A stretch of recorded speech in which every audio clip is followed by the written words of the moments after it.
ଆଜିର ବାକ୍ୟ ନିମନ୍ତେ ଆମ୍ଭେମାନେ ଦେଖିବା ଗୀତ ସଂହିତା ତାର 16 ଅଧ୍ୟାୟ ତାର 4 ପଦ। ସେଠାରେ ଅତି ସୁନ୍ଦର ବିଷୟ ଲେଖା ଅଛି, ଯେଉଁମାନେ ସଦାପ୍ରଭୁଙ୍କ ପରିବର୍ତ୍ତରେ ଅନ୍ୟ ଦେବତାକୁ ଗ୍ରହଣ କରନ୍ତି ସେମାନଙ୍କର ଦୁଃଖ ବଢ଼ିଯିବ। ଦାଉଦ ଏକ ନିର୍ଭରଶୀଳ ପ୍ରାର୍ଥନା କରୁଛନ୍ତି। ଏଠାରେ ଆମେ ଦେଖିପାରୁଛୁ ଯେ ଯେଉଁମାନେ ସଦାପ୍ରଭୁଙ୍କ ପରିବର୍ତ୍ତରେ ଅନ୍ୟ ଦେବତାକୁ ଗ୍ରହଣ କରନ୍ତି ସେମାନଙ୍କର ଦୁଃଖ ବଢ଼ିଯିବ।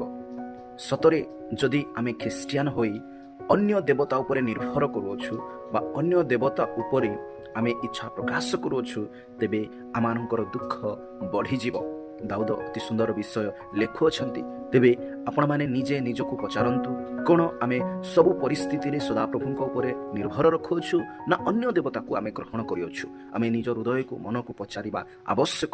ଆଜିର ଦିନରେ ମୁଁ କହିବାକୁ ଚାହେଁ, ଆପଣମାନେ କେବଳ ସଦାପ୍ରଭୁଙ୍କ ଉପରେ ନିର୍ଭର ରଖନ୍ତୁ। ଅନ୍ୟ ଦେବତା ଉପରେ ଯଦି ନିର୍ଭର ରଖନ୍ତି ତେବେ ଆପଣମାନଙ୍କର ଦୁଃଖ ବଢ଼ିଯିବ। ଯଦି ଦୁଃଖ ଅଛି ତେବେ ଆପଣମାନେ ନିଜ ନିଜ ହୃଦୟକୁ ପଚାରନ୍ତୁ ଏବଂ ସଦାପ୍ରଭୁଙ୍କ ଉପରେ ନିର୍ଭର ରଖନ୍ତୁ।